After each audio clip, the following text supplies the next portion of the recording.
Bueno, continuamos con la siguiente parte de esta mañana. Bueno, antes, empezamos ya con esta segunda parte, ¿vale? Quería recordar, antes de empezar a presentar a las personas que componen esta mesa, quería recordar una frase de Alejandra Pizarnik, que es una feminista que me gusta mucho. Y bueno, la frase dice así: soy mujer y un entrañable calor me abriga cuando el mundo me golpea. Es el calor de otras mujeres, de aquellas que hicieron de la vida este rincón sensible, luchador, de piel suave y tierno corazón guerrero.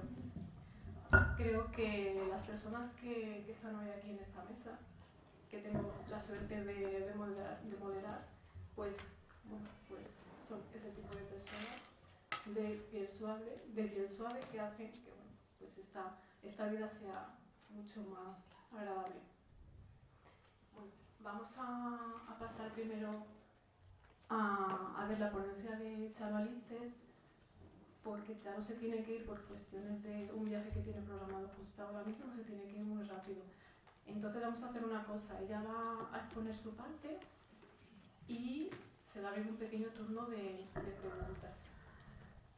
Bueno, Charo Alises, a quien tengo muchísimo cariño desde hace mucho tiempo, es abogada, doctora en Ciencia de la Comunicación, presidenta de la Comisión de Derechos Humanos del Colegio de Abogados de Málaga, responsable de la asociación LGTB Ojalá, y forma parte del equipo coordinador de la FELGTB. Y bueno, una grandísima persona por la trayectoria que yo conozco de ella y el cariño que le tengo. Así que pasamos a escucharla. Nada.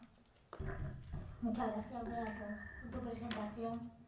Bueno, yo tenía un PowerPoint, pero creo que, bueno, que quizás es mejor prescindir de todas maneras. Se lo voy a pasar a Bea para que luego lo metáis como material para vosotras quien le venga bien, ¿no? Yo voy a hablar en principio de las víctimas de delitos LGTBI, ¿no? ¿Qué se considera? ¿Cuál es el concepto de víctima de un delito, ¿no? Pues una víctima de un delito es una persona que sufre un daño en su persona, en su integridad física o en sus bienes, como consecuencia de un ilícito penal, como consecuencia de un delito. En el caso de las personas LGTBI, cuando sufren ese daño en su persona o en sus bienes por el hecho de ser LGTB, por su orientación sexual o por su identidad o expresión de género, ese ilícito penal, ese delito tiene mayor gravedad y se llama, es un delito de odio. Y tiene más gravedad porque no solamente afecta a esa persona, sino a todo el colectivo al que esa persona pertenece, ¿no? Es una forma de decirle: no te queremos aquí, ¿no?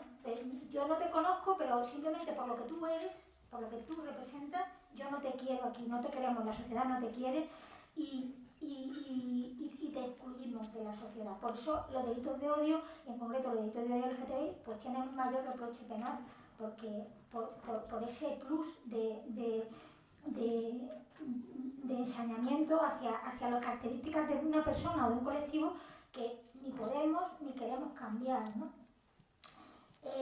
¿Cuáles son los tipos? Hay varios tipos de víctimas, ¿no? Incluso dentro de cuando a alguien le pasa algo, cuando alguien es víctima de un delito, pues puede ser una víctima directa, es decir, cuando esa persona es atacada por su orientación sexual, por su identidad de género. En este caso lo digo porque estamos hablando de eso, puede ser por otro motivo, pero bueno, pues esa será una víctima directa, ¿no? Cuando a esa persona le hacen algo, a ella o a sus bienes. Cuando a esa persona le hacen algo, el Estatuto de la Víctima considera que también son víctimas porque también sufren las consecuencias de ese delito sus descendientes, sus ascendientes y sus parientes hasta el tercer grado de consanguinidad y las personas que están bajo su tutela o curatela. ¿Por qué? Porque cuando tu familiar sufre un delito, tú también sufres, evidentemente, tú también sufres unas consecuencias. Y eso pasa también con las víctimas de delitos LGTBI. También puede ser que una persona no sea lesbiana, ni gay, ni bisexual, ni transexual, pero su expresión de género lo aparente, es decir, sean percibidas socialmente como personas LGTB y sean agredidas por ese motivo. En este caso también estaremos hablando de un delito de odio por orientación sexual o identidad de género, y estaremos hablando de un delito de odio por error, porque la persona realmente no es, pero como la intención, la motivación de quien te ha agredido es agredirte por lo que tú eres o lo que parece que eres, se considera que esa persona es víctima de delito de odio por orientación sexual o identidad de género. Hace no mucho, en Ciudad Real, ha habido un caso de un pobre chico que le han partido la cara, literalmente, al grito de maricón, y el chico no era homosexual, pero era percibido como tal. Pues esa persona se considera como una víctima de delitos de odio por orientación sexual, aunque no lo sea. Luego tenemos la victimización por asociación, lo que estábamos diciendo antes. Imaginaros los hijos y las hijas de las personas LGTBI que a lo mejor son acosados en el colegio por la orientación sexual o la identidad de género de sus padres, o acosados en la calle. Pues esos hijos e hijas de las personas LGTBI también son víctimas de un delito por orientación sexual o identidad de género por asociación de sus padres y sus madres. O una persona, por ejemplo, un periodista que se dedica a cubrir noticias y visibilizar el colectivo LGTBI y trabajar por sus derechos. Y ese periodista no es LGTBI, pero sufre un delito, o es golpeado, o cualquier otro tipo de... o amenazado por el hecho de hacer eso, ¿no? Por el hecho de luchar por los derechos del colectivo LGTBI. Pues también se considerará como una víctima de un delito de odio por orientación sexual o por identidad de género. ¿Y por qué pasa esto? ¿Por qué a una persona le agreden por su orientación sexual o por su identidad de género así y recibe a lo mejor pues palizas o amenazas muy fuertes? Bueno, pues porque los agresores y agresoras de estas personas consideran que las personas LGTBI somos personas sin valor. Lo que llamaba Violeta Friedman, que fue una gran lucha, una mujer judía que estuvo en el campo de concentración de Auschwitz y luego luchó mucho por el tema de los delitos de odio y de la discriminación. Pues ella hablaba de personas sin valor, de vidas sin valor. Y eso es lo que hacía que tanto los nazis como luego aquellos o aquellas que agreden, en este caso a personas LGTB, no sientan ningún remordimiento ni tengan ningún problema en apalear, en amenazar, incluso en asesinar a personas LGTB, porque las consideran vidas sin valor, personas que no sirven para la sociedad. ¿Cuáles son las consecuencias que tiene para una víctima LGTBI el hecho de ser agredida en su persona o en sus bienes por el hecho de su orientación sexual o su identidad de género? Pues una agresión a una persona LGTBI pues le puede causar, bueno, evidentemente, aparte de las lesiones físicas, pues un estado de angustia, un estrés postraumático, ansiedad, le puede causar, la autoestima se la puede destrozar, evidentemente, una gran vulnerabilidad. Y además, en este tipo de delitos, cuando te atacan por tu orientación, en este caso por tu orientación sexual o por tu identidad de género, tú te sientes especialmente vulnerable porque no ha sido por casualidad, porque puede ser que tengas la mala suerte de ir por la calle y que te encuentres con unos vándalos que te apaleen para robarte o simplemente porque te ha tocado y ya está. Pero es que a la persona LGTB que nos agreden por la calle no es casualidad. Te están agrediendo por lo que tú eres, y lo que tú eres no vas a dejar de serlo, con lo cual en cualquier momento puede pensar la víctima que ese episodio se puede repetir. Y además, esa situación de vulnerabilidad se extiende no solamente a las víctimas LGTBI, sino a todo el colectivo LGTBI, porque es un aviso, es decir, te advierto, o advierto que le he pegado a este o a esta, pero mañana te pego a ti o te pego a tal si tú, por ejemplo, visibilizas tu orientación sexual, que a mí me molesta. Si tú te das un beso con tu novio o con tu novia por la calle, si tú haces visible quién eres, a mí eso me molesta. Yo pienso que tú no tienes derecho a vivir ni a expresarte y yo te pego a ti como te llames y me da igual que le he pegado a este hoy, pues mañana te pego a ti. Entonces, las consecuencias psicológicas para las víctimas y para el colectivo vulnerable son especialmente graves por ese motivo, ¿no? Porque no es una agresión gratuita, es que van a por ti por lo que tú eres, por quién eres, por lo que representas. Bueno, yo siempre le digo cuando doy charlas para el colectivo LGTBI que bueno, que todo lo que nos pase, todos los delitos que cometan contra nosotros no tienen por qué ser delitos de odio. O sea, puede ser que tú vayas por la calle y de pronto alguien te pegue para robarte o te pegue tal, pero te pega a ti como a cualquiera. O sea, no tiene por qué ser así. O sea, tiene que haber una motivación de odio, tiene que quedar claro que te han pegado por ese motivo. Es decir, por ejemplo, pues tú vas por la calle, aparcas tu coche y cuando vuelves a coger el coche te encuentras que le han roto el cristal de delante, ¿no? Bueno, pues eso es un delito de daños y tal, y que te ha tocado a ti. Y a lo mejor eres gay o eres lesbiana, pero no es un delito de odio porque no se ve que haya sido por tu orientación sexual ni nada. Sin embargo, si esa persona, una chica, por ejemplo, lesbiana, aparca un coche y cuando vuelve se encuentra el cristal roto y además en el capó pone lesbiana de mierda o bollera de mierda, pues ya sabemos que a esa chica le han roto el cristal por su orientación sexual, o eso sí se consideraría un delito de odio, ¿no? Entonces, eso siempre es bueno tenerlo en cuenta, porque tampoco nos vamos a pasar la vida victimizándonos gratuitamente, ¿no? ¿Y cómo podemos averiguar la motivación? ¿Cómo? Porque a veces no está tan claro como el ejemplo que yo he puesto, ¿no? Pues hay una serie de indicadores que te dan una pista de si a ti te han agredido, en este caso por tu orientación sexual. ¿Cuáles pueden ser esos indicadores? Pues primero tu percepción personal, es decir, si tú percibes que te han atacado porque tú eres gay, lesbiana, etcétera, etcétera. En segundo lugar, pues las palabras que te hayan dicho cuando, por ejemplo, te estaban pegando. Si te están pegando y te están diciendo maricón de mierda, o antes de pegarte te dicen bollera asquerosa, pues ya eso te da una pista de que te están pegando por ese motivo, ¿no?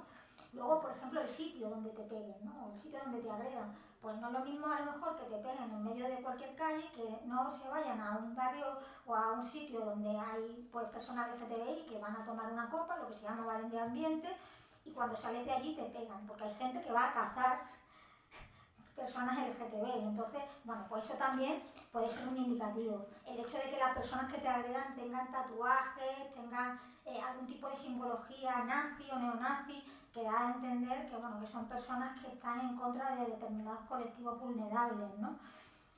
La fecha en la que se comete el delito, pues si te pegan, por ejemplo, cuando es el Día del Orgullo y tú estás ahí con tu bandera o con lo que sea, pues también es un indicativo de que te han podido agredir por tu orientación sexual o por tu identidad de género. Es decir, toda esa circunstancias son las que nos van a dar la pista de la motivación discriminatoria que nos va a llevar a calificar que eso es un delito de odio por tu orientación sexual o por tu identidad de género, ¿vale? El gran problema tanto de los delitos de odio que se cometen contra las personas LGTB, en general contra todas las personas con las que se comete el delito de odio, pero con las personas LGTB pues son que hay una importante cifra sumergida de delitos de odio. Hay una infradenuncia muy importante.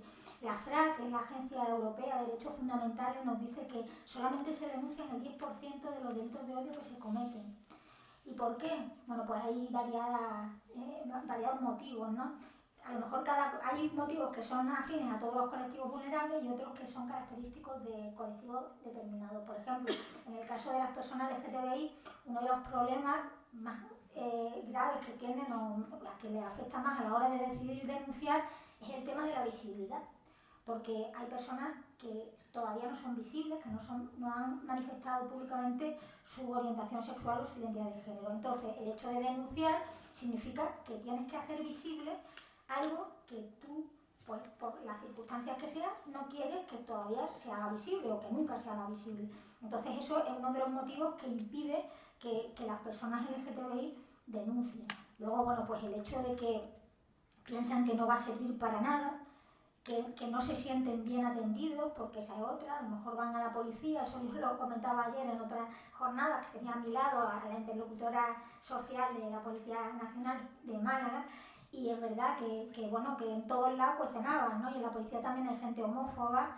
Y entonces pues ha habido gente que ha ido a denunciar y se ha encontrado con risitas, con comentarios desagradables, etcétera, etcétera. Y entonces luego vienen a las asociaciones y te dicen, es que yo no quiero denunciar porque ya se han reído de mí, y es que me han pegado y encima voy a la policía y la policía se ríe de mí. Entonces, eso es uno de los... Y luego eso se corre luego, con lo que a lo mejor, oye, que hay otra gente estupenda en la policía que no hace eso y que tienen su sensibilidad, pero con que a alguien le pase ya se corre la voz y la gente no quiere ir a denunciar también por ese motivo, ¿no?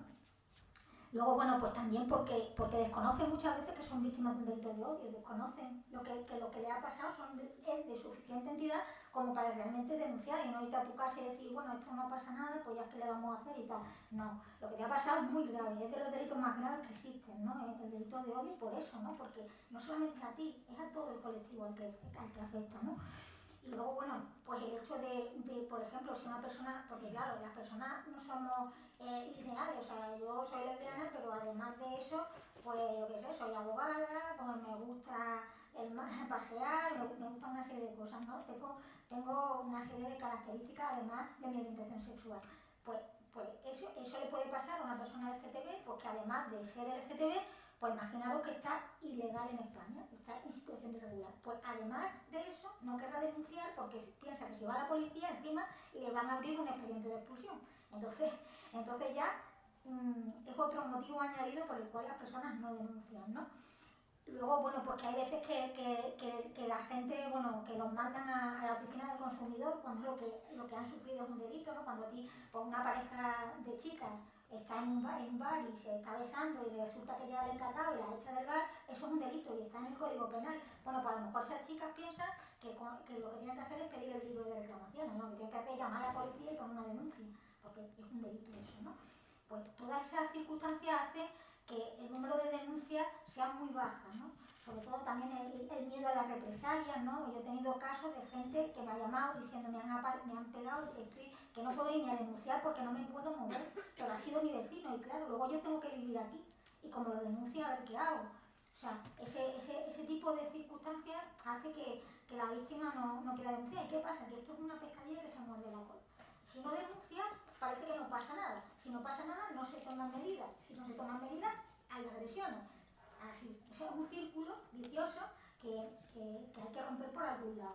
Y la verdad es que la víctima tenga que asumir la carga de romper ese círculo, pues no es justo. Tendría que ser las instituciones públicas las que tomen las medidas oportunas para que ese círculo se rompa. ¿Y cómo? Pues con formación, con medios, con formación de la Policía Nacional, que ya se está haciendo, y de todas las policías, para que sepan detectar los delitos de odio y para que sepan atender correctamente a la persona.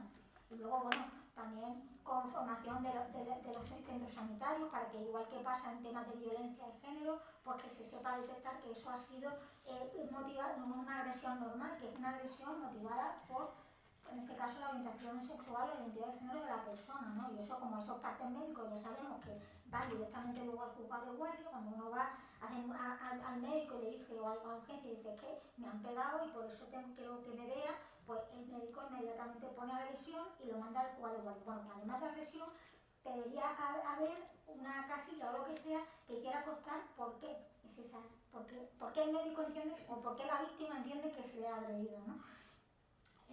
Y luego, bueno, pues un tratamiento individualizado de la víctima, porque todas las personas no somos iguales ni nos afectan las cosas de la misma manera, ¿no? Entonces, bueno, el tratamiento individualizado pues también es algo muy importante, ¿no? Y bueno, y la formación de los operadores jurídicos, porque esa es otra. O sea, tú llegas a lo mejor al juzgado y el juzgado pues no sabe, piensa que es un delito normal y corriente.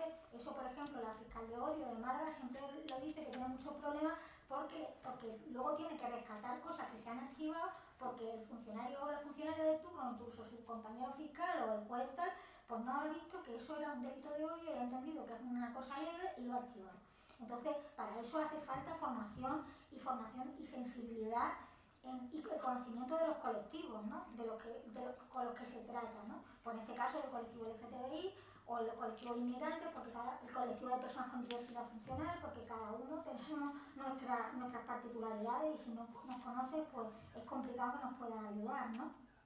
Y luego, bueno, pues la educación es la base de todo.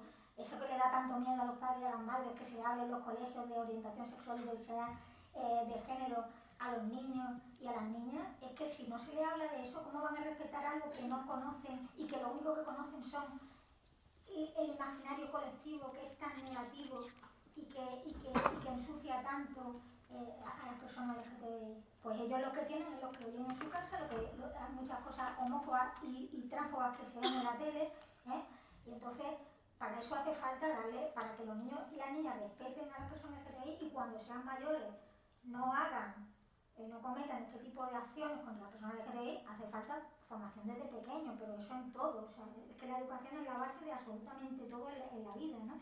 Y eso lo tenemos que tener muy claro, ¿no? Luego, bueno, pues el hecho, siguiendo con lo mismo, hay mucha gente, yo me acuerdo de una amiga que hablando, pues iba a organizar una cosa en el colegio sobre homofobia y tal, y hablando, es que maricón y tal, y digo, dice, no, es que es una cosa cultural. No, perdón, la homofobia no puede ser una cosa cultural, ni la lesbofobia, ni la transfobia, o sea, eso no es una cosa cultural, eso es un ataque a un colectivo entero, que nos hace bastante daño. Entonces, las palabras no son inocuas, las palabras son muy fuertes, como decía Leo Felipe, ¿no? La palabra es un arma cargada de futuro, o sea, la palabra es un arma importante, ¿no? Entonces hay que cuidar el lenguaje porque el lenguaje también es violencia y desde el lenguaje violento se pasa a la violencia física. De hecho, por ejemplo, en el caso este del chico de Ciudad Real, del maricón de mierda se pasó a partir de la cara, o sea, que es un aviso ya de eso, ¿no? El insulto siempre también, para mí, es violencia igual. Y luego, bueno, pues el tema de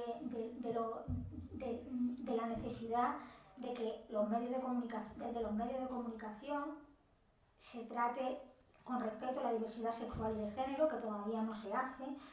El hecho de que en los discursos políticos, la gente que se dedica a la política, que son representantes de la sociedad, pues tengan cuidado con lo que dicen y cómo lo dicen, porque también se vierten palabras o expresiones que afectan, en este caso, al colectivo LGTBI, y eso sirve de ejemplo al resto de la sociedad, con lo cual pues se instaura ese tema de que, bueno, es una cosa cultural, ¿no? Eso no pasa nada, ¿no? El maricón, bollera, no sé cuánto, los chistes de mariquitas, ¿no? Ya el colmo me parece Arévalo que se quejaba de que hay que ver que ya en España no se podían contar chistes de mariquitas, pues cuenta el chiste de tu prima, colega, a ver si te hacen gracia, porque es muy fácil decir, hay que reírse de uno mismo cuando de ti no se ríe nadie, es que hay gente de la que nunca nadie se ríe, y entonces a esa gente le resulta muy fácil decir, es que hay que reírse de... Perdona, vamos a reírnos de ti, a ver qué gracia te hace a ti que nos riamos de ti, de tu hijo, de tu mujer, o tu marido, o de tu amigo o tu amiga que quieres tanto. Vamos a reírnos y entonces me vas a contar la gracia que te hace. Entonces, bueno, pues es una cuestión de conciencia social, es una cuestión de tener claro que los derechos LGTBI son derechos humanos, que nosotros somos personas de primera, como todo el mundo, y que con quien nos acostemos o nos levantemos es asunto nuestro y no tiene que influir en la opinión que tenga la gente y la sociedad de nosotros y nosotras, porque yo no tengo ni idea de con quién se acuesta ni con quién se levanta la gente con la que hablo, ni me importa, y eso no tiene que influirme a mí para nada a la hora de tratar a las personas, ¿no? Y todavía queda un largo camino por andar en este tema. Y nada más, muchas gracias.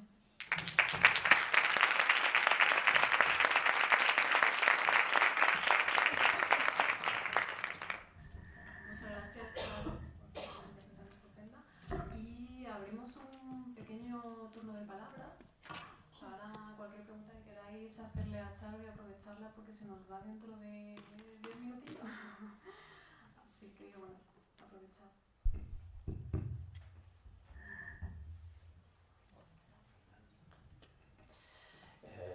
Buenos días, muchas gracias Charo, porque siempre nos ilustra de forma muy clara, muy didáctica y muy bien documentada, no en lo teórico sino en lo práctico.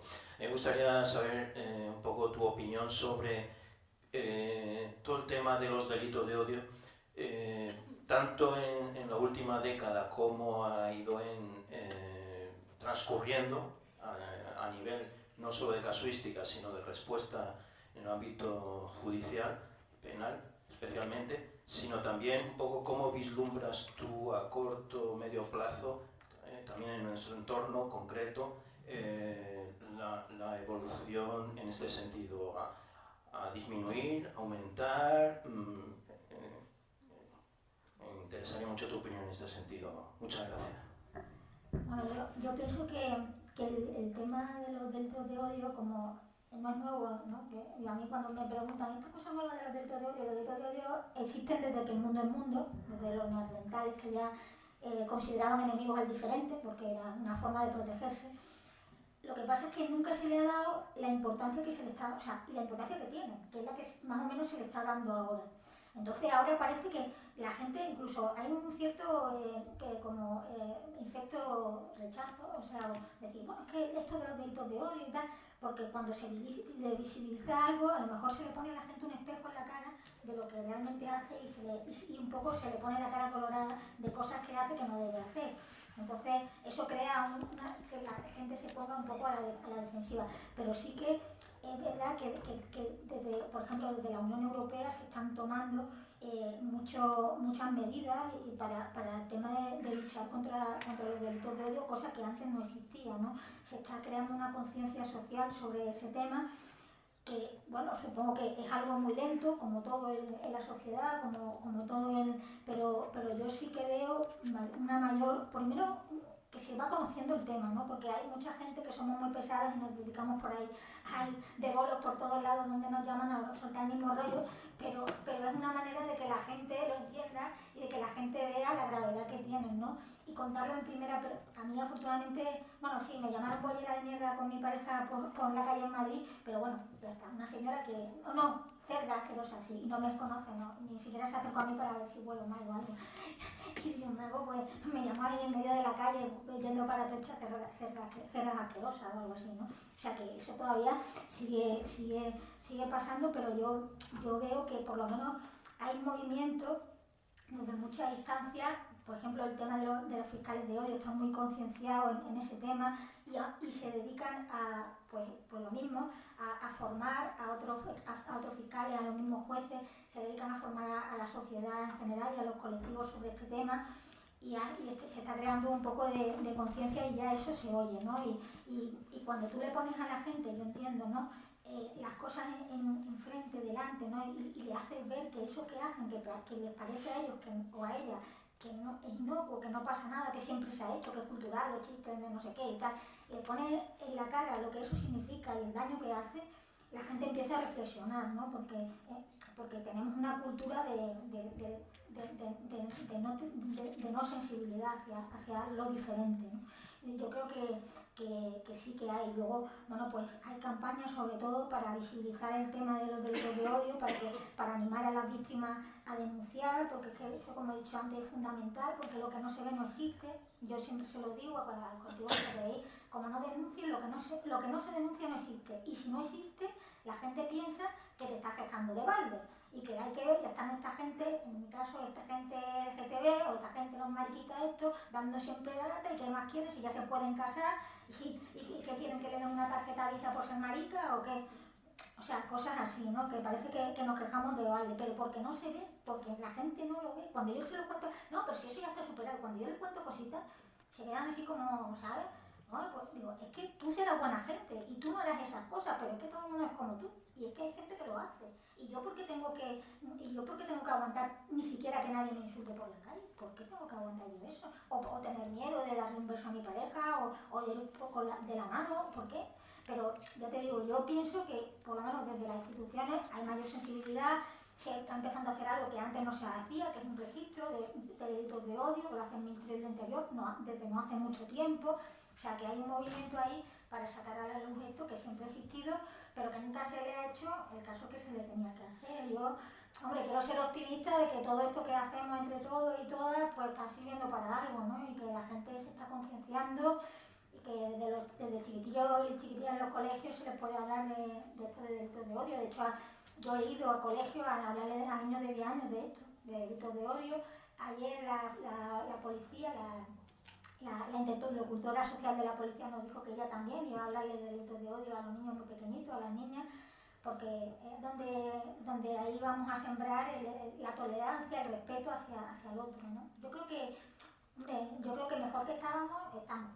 Y que se está trabajando, desde la Unión Europea desde luego está metiendo muchísima caña.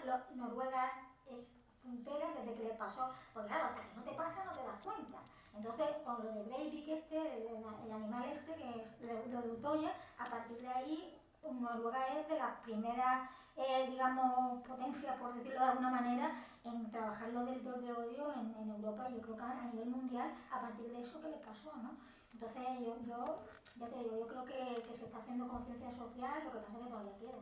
O sea, que las cosas de la noche a la mañana, y sobre todo que la gente no venga con el rollo de ya esta gente con tal, ¿no? Es que porque no te pasa a ti. Es que si te pasara a ti te darías cuenta de lo grave que es, ¿no?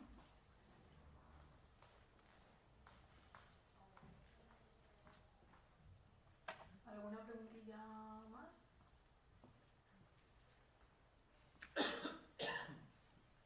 Vale, si no hay más preguntas, cualquier cosilla, bueno, si ella también puede dar su contacto, o me lo pedís a mí, si ya tiene alguien, se lo doy facilito, y os podéis resolver cualquier duda que tengáis.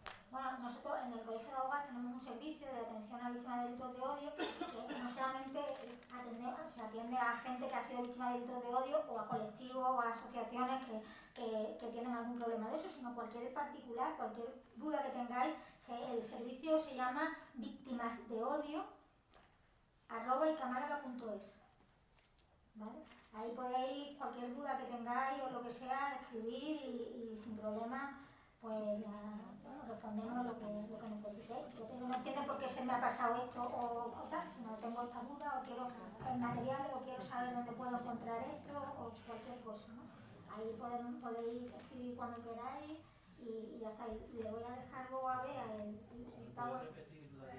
victimasdeodio@icamalaga.es.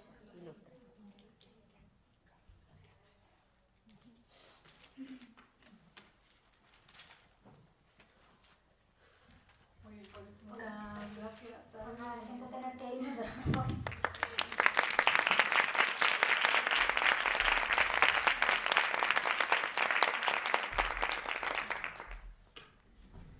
Muy bien, pues pasamos al siguiente ponente. Gonzalo Serrano es otra de esas personas que hacen que la vida sea, pues es un rincón más sensible y de transformación social. Bueno, personalmente yo lo conozco también hace mucho tiempo y es una persona con la que te sientes muy a gusto cuando estás junto a él charlando. Él es ingeniero de telecomunicación por la UMA, además tiene un máster en economía social en la Universidad de Burdeos.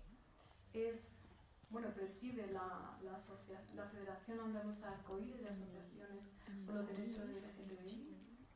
En los últimos 10 años es profesor de francés en secundaria y me consta que ahora está en excedencia, pero precisamente para seguir en esta lucha por estos derechos.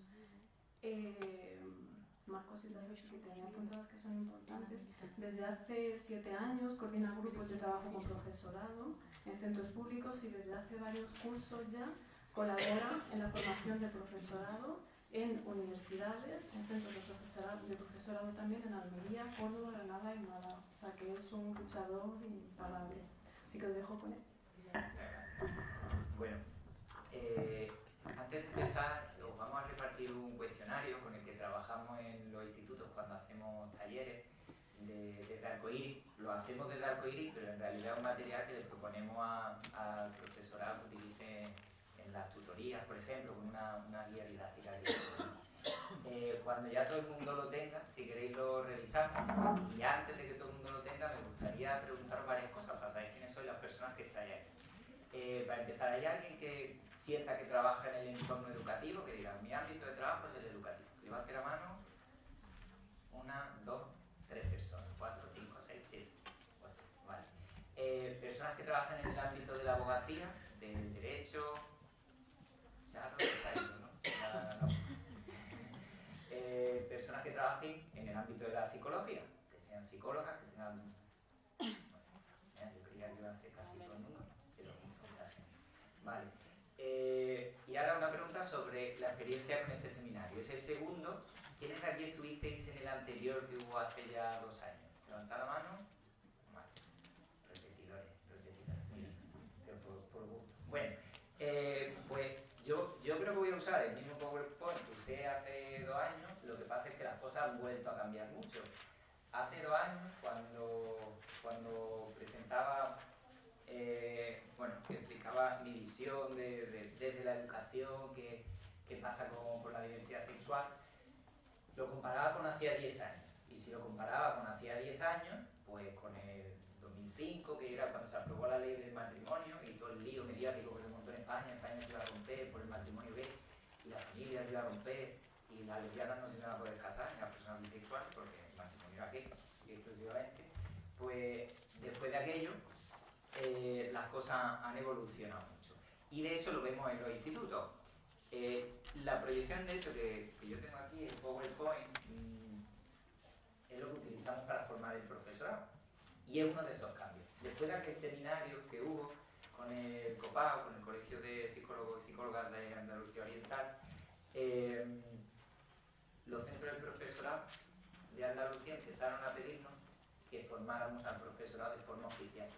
El primero se hizo precisamente en Marbella, el primer curso sobre identidad. La Junta había aprobado un protocolo sobre identidad, dirigido sobre todo para personas transexuales, que de eso ya hablaste un poquito el miércoles. Y bueno, a partir de ahí pues, nos habíamos dado cuenta que mucha gente cogía protocolos y no sabía de lo que estábamos hablando. Y entonces se hizo esa primera formación en el CEP de Marbella, que la dio Celia, que es una orientadora que, no sé si alguien conoce por aquí a Celia, una orientadora de Cádiz, que el año pasado era orientadora en un instituto de Málaga. Y bueno, pues es una mujer a la que derivamos muchos casos de toda Andalucía cuando hay personas transexuales, menores transexuales. Pues este PowerPoint lo utilizamos para esta formación, pero aquí yo me voy a centrar en la realidad en los centros, ¿vale? Y ¿todo el mundo tiene ya el cuestionario? Vale.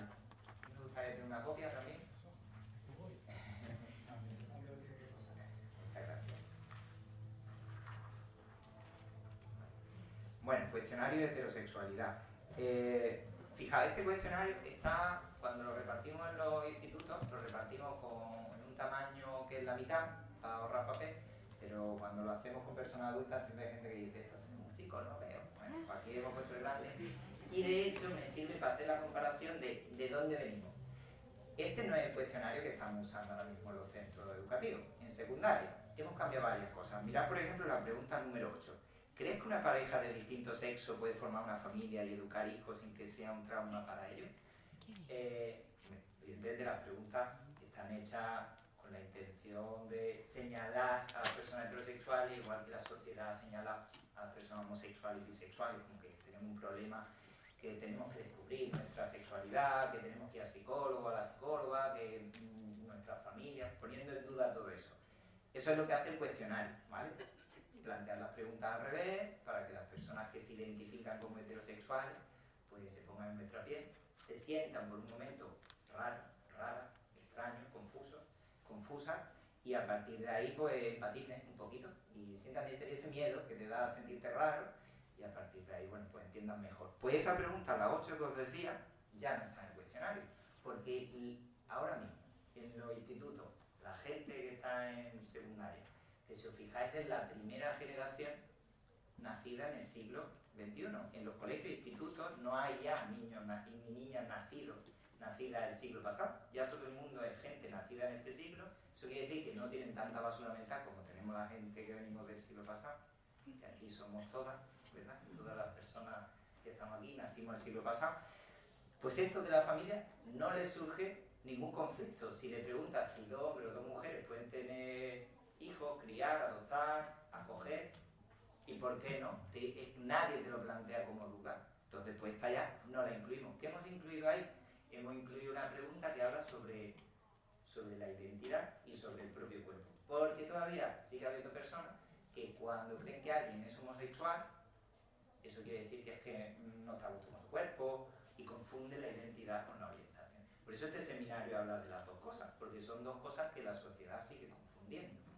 Bueno, pues os lo hemos dado para que tengáis una idea, para que luego, si queréis, hagáis la prueba de pasárselo a alguna persona cercana, a ver cómo reacciona, a ver en qué punto se para y dice, ¿pero esto qué es? ¿Qué me estás diciendo? En los institutos, de hecho, lo habitual es que haya chicos varones que cuando han llegado a la segunda o la tercera pregunta te digan, ¿pero qué me estás diciendo? ¿Que yo soy maricón? Porque como la pregunta implica que tú eres el raro, pues interpretan que heterosexualidad será que se ha confundido, porque como esa palabra no se suele usar, pues... Bueno, pues vamos a ver, a seguir un poquito la proyección, el PowerPoint.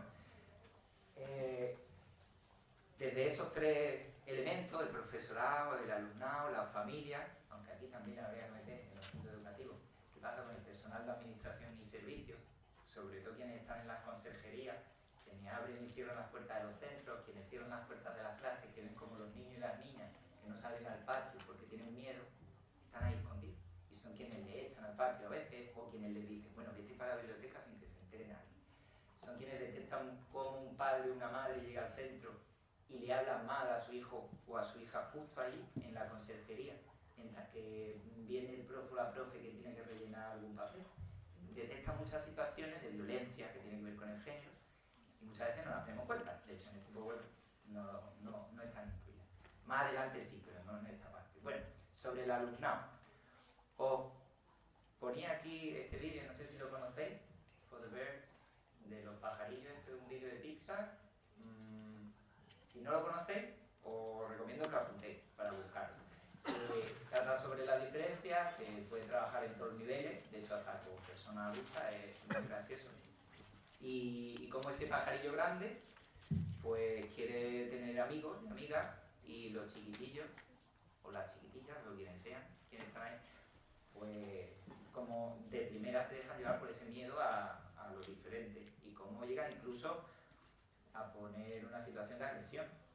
Quieren tirarle y bueno, como al final el pajarillo de todas maneras es grande, se pasa todo el vídeo, todo el corto, sonriendo, riendo, que es una clave muy importante porque cuando hablamos de acoso, incluso de delitos de odio, todo eso está ahí. Hay gente que, bueno, que provoca esas situaciones de agresión básicamente porque tienen miedo, es decir, que la persona que es agresora, que provoca situaciones de agresión, es la primera que tiene miedo y que no está gestionando ni sus emociones, ni su masculinidad, ni su prejuicio. Pero la otra persona, la que sufre el acoso o la que se puede identificar en un momento dado como víctima, también puede gestionar esa sensación y esa situación que estamos viviendo.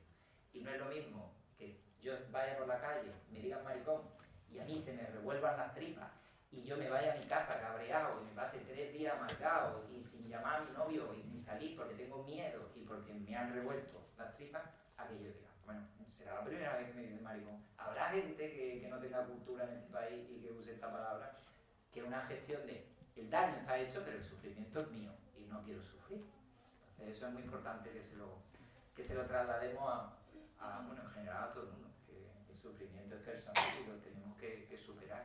Porque cuando lo superamos es más fácil denunciar, es más fácil cambiar las cosas, es más fácil transformar. Bueno, pues ¿qué ha cambiado en estos años, en el alumnado? Fijaos, ahí pongo que ahora hay en los centros, pero no solo en secundaria, en primaria, en quinto y en sexto de primaria, ya hay en cole niños y niñas que dicen abiertamente que son gays o que lesbianas, bisexuales, en primaria todavía nadie lo dice. A partir del instituto vemos un cambio fundamental desde hace precisamente unos 2 años. Desde hace 2 años, yo llevo todos estos años, los últimos 10, yendo a institutos, mis horas libres, visitando otros centros para dar talleres, y en los centros siempre hay algún momento que pregunto, bueno, ¿y aquí hay alguien que se identifica abiertamente como gay, como lesbiana? Cuando paro ahí, bueno, hace 10 años no levantaba nadie la mano. Ahora sí, ahora hay. No llega al 10% ese que manejamos los colectivos de homosexualidad por el informe 15 de hace ya 70 años prácticamente. Es decir, que se supone que hay personas homosexuales que no se identifican aún con esa etiqueta, ni en el colegio colegio, en el instituto. Pero ahora, cuando preguntamos por la bisexualidad, ahora pasa algo que no pasaba hace 2 años, y es que hay un montón de chicas, a partir de segundo de la ESO, y sobre todo en tercero de la ESO, que levantan la mano y dicen, yo soy bisexual. Y algunas, cuando llegamos al apartado de y pansexual, yo también. Esto no pasaba hace 2 años. Es decir, están cambiando los prejuicios o el imaginario social sobre la bisexualidad, sobre la pansexualidad que se está dando a conocer como un término nuevo que, bueno, el siglo pasado, pues, el que había era bisexualidad, pues este año hay 2 para que cada cual use el que mejor le pueda identificar.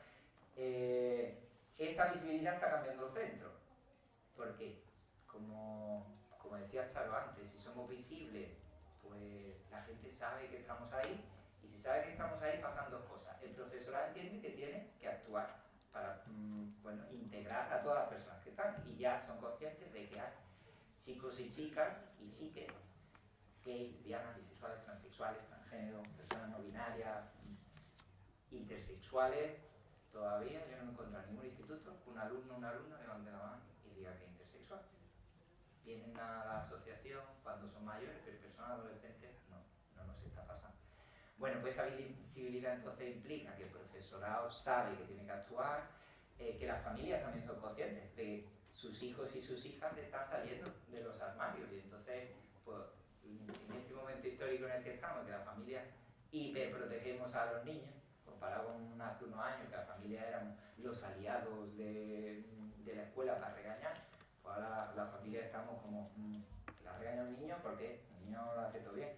Pues las familias asumimos que si nuestro hijo o nuestra hija ha salido del armario, por su orientación o por su identidad, pues en general las familias quieren acompañar ese proceso, lo aceptan, tienen su fase, lo mismo de negación, pero ya no es el drama que se montaba antes, y en general sigue habiendo familias que no lo entienden. Pero bueno, y por otro lado, lo que ocurre es que en los centros, que es la parte negativa, y ahora lo voy a poner, esta visibilidad genera también situaciones de conflicto, porque antes se atacaba simplemente al chico que era muy femenino, y se decía maricón, y se pensaba que él era gay, que no tenía por qué coincidir.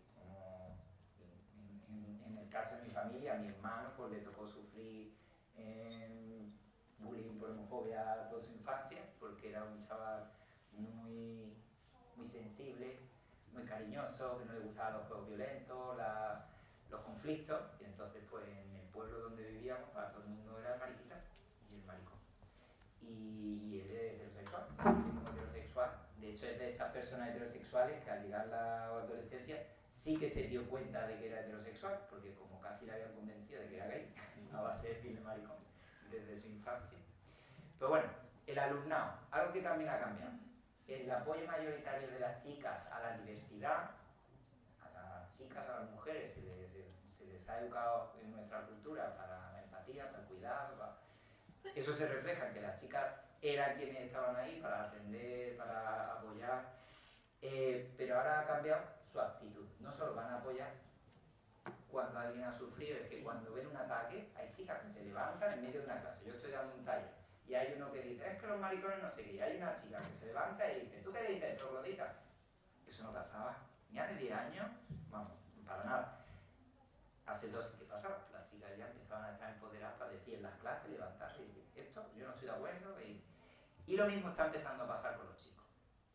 Hace 2 años no pasaba, y ahora sí. Ahora hay chicos que se levantan y le dicen al otro, pues yo no estoy de acuerdo con lo que estás diciendo y me parece fatal lo que estás diciendo, y le dicen, y es que además puede ser que un hermano tuyo sea gay o lesbiana, una hermana lesbiana. Y bueno, la parte negativa, pues que se sigue utilizando la palabra maricón, igual que marimacho también la siguen usando, aunque hemos visto un avance en el tema de cómo se gestiona por la educación física y los deportes, y ya hay muchas chicas que juegan, por ejemplo, a fútbol y que no se les pone en duda por parte de los iguales y las iguales.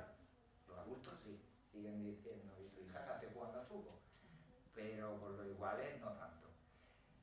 Y esto es lo que os decía del efecto negativo de que los chicos, pues hay chicos, pocos, varones, que están como muy cabreados, porque es que el entorno, la sociedad, no es lo que les gustaría. De repente hay demasiada diversidad, pero no es que ahora haya diversidad, antes estaba, pero estábamos callados y callados. Ahora hablamos y entonces se les revuelven ahí las tripas. ¿Y qué hacen? Pues hay situaciones de acoso, situaciones de discriminación, y eso sigue ocasionando que la mayoría de las personas en realidad del colectivo estén en el armario. Es decir, cuando yo digo que hay muchas chicas que levantan la mano diciendo que son bisexuales, no estoy llegando al 40% que decía el estudio este de Alfred Kinsey de actitudes y comportamientos bisexuales en la población. Es decir, para que lleguemos a que todas las personas que sienten atracción por personas del mismo sexo puedan decir abiertamente soy homosexual, o soy bisexual, o soy pansexual, todavía nos queda un trecho, porque todavía se activa el miedo porque vemos a esa gente agresiva en los centros, que a veces incluso interrumpen los talleres, que estamos en el taller y la lían pues, hasta que se les pide que se vayan o se les centra la atención en ellos. Pero bueno, son muy pocos, la verdad es que son muy pocos. Es un cambio que tiene que ver con el país también. En los años 80, si os recordáis las estadísticas que había sobre la aceptación de la igualdad de derechos para las personas homosexuales, que era por lo que se preguntaba antes, pues salía que solo un 15% de la gente en España estaba a favor. Entonces un 85% en España o no lo veía claro o estaba en contra. Que en los años 80 ya estábamos la mayoría de la gente que estamos aquí vivas, sabemos lo que era eso, que la sensación social que había era rechazo hacia este tema. Ahora es justo al contrario. Ahora se hacen estadísticas y es un 15% las personas que dicen que no a la igualdad de derechos, pero ese 15% está muy cabreado, te monta autobuses y te ponen las niñas solo tienen vagina y los niños solo tienen pene. Y bueno, ¿sabéis quiénes montan los autobuses, no? ¿Sí? ¿Has ¿os acordáis de la campaña esta? Que dijeran que las niñas tienen vagina y que los niños tienen pene, bueno, en general no es un problema, pero que debajo pusieran que no te engañen, implica lo que ya nos decían el año pasado, el siglo pasado, que es que las personas transexuales quieren engañar, no era uno de esos mecanismos de sembrar más miedo hacia un colectivo. Bueno, el profesorado. ¿Qué es lo que ha cambiado en el profesorado? Ahora hay montones de recursos que se pueden utilizar, de planes, programas. Hay un plan de igualdad desde hace 2 años, obligatorio. Antes existía, se llamaba Plan de Igualdad entre Hombres y Mujeres, y ahora desde hace 2 años se llama Plan de Igualdad de Género en Educación en Andalucía.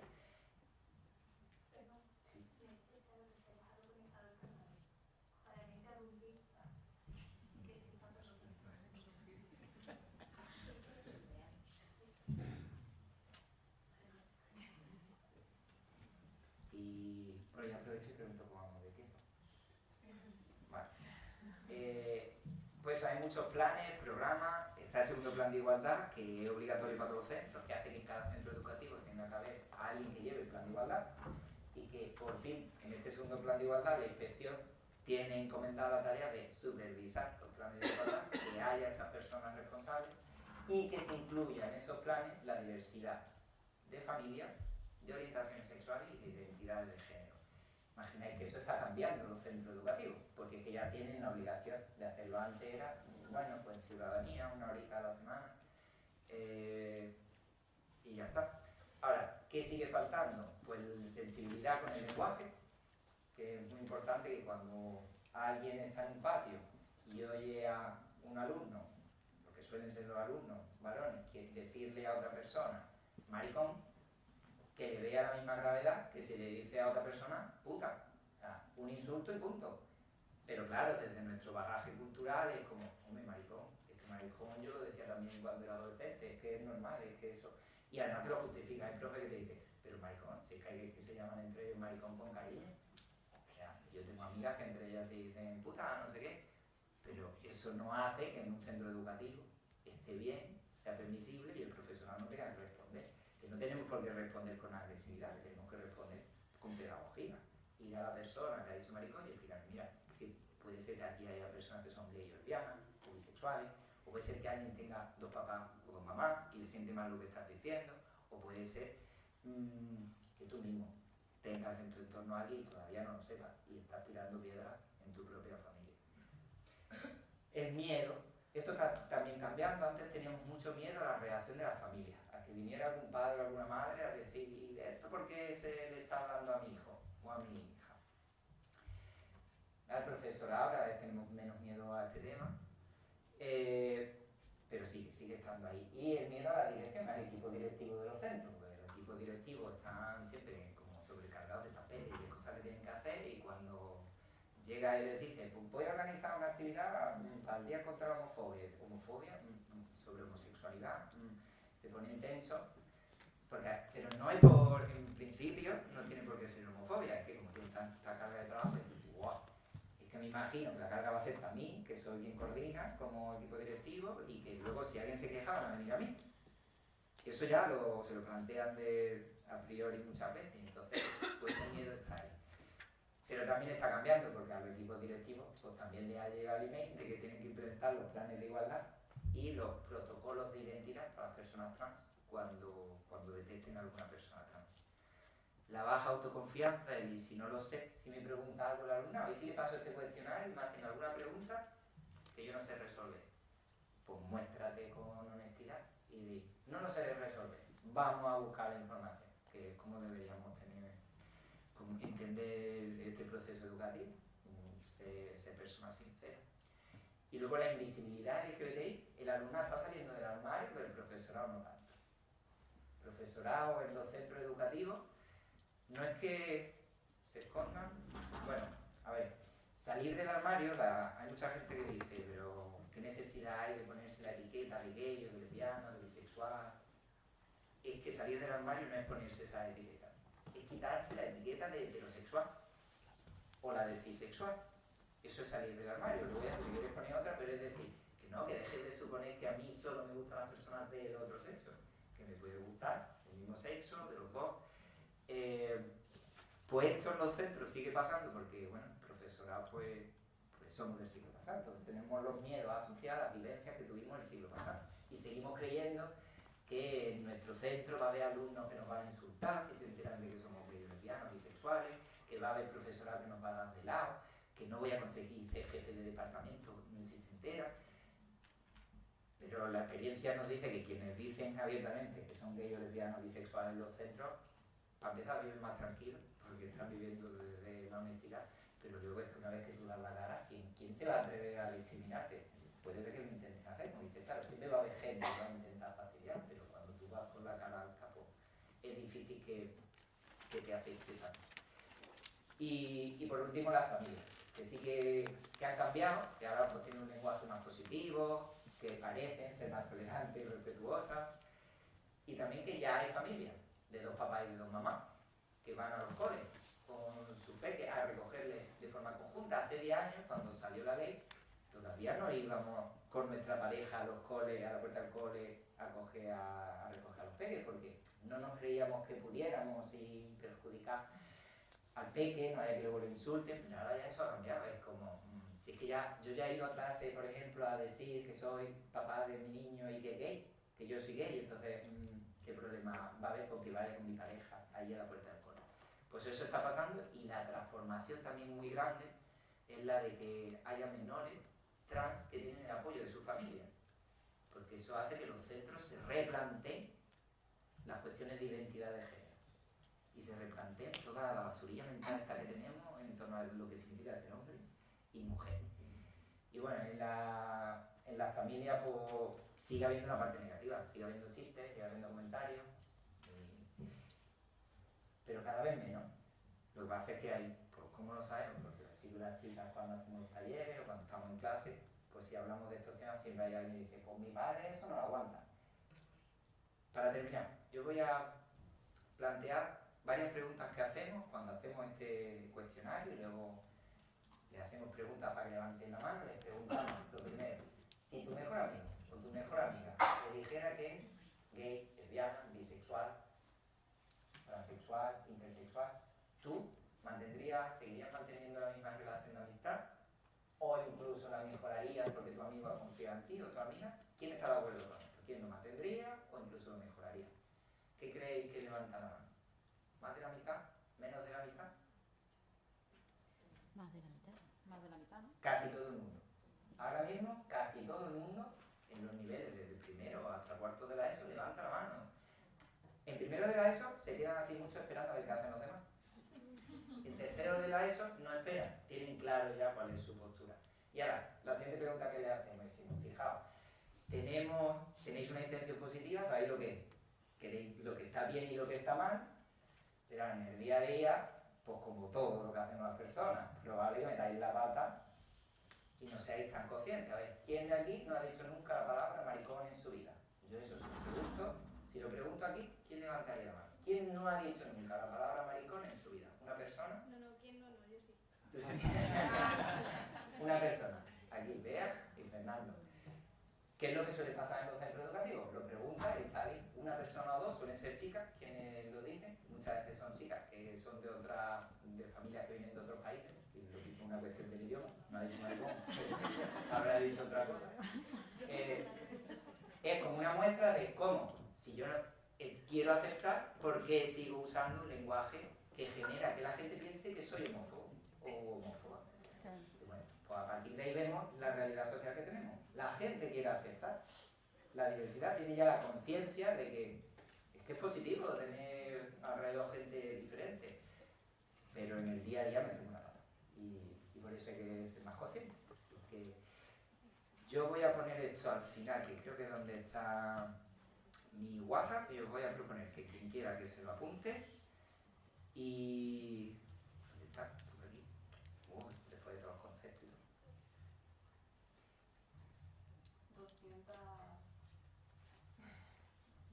200 diapositivas. Ahí está. Ahí tenéis mi WhatsApp. Si queréis, por ejemplo, que os pasemos el enlace a la exposición que tenemos sobre diversidad sexual en el reino animal, que es una exposición que tenemos para el colegio, sobre cómo la homosexualidad, la bisexualidad, la transexualidad y la intersexualidad tienen su reflejo en montones de especies animales. O la exposición que hemos hecho sobre el deporte y deportistas de élite que han salido del armario. Hace 10 años eran menos de 100, ahora son más de 400. Para que veáis también el cambio. Pues, quien quiera esos recursos, materiales, pues podéis mandar un WhatsApp y os los facilitamos. Muchas gracias por la atención.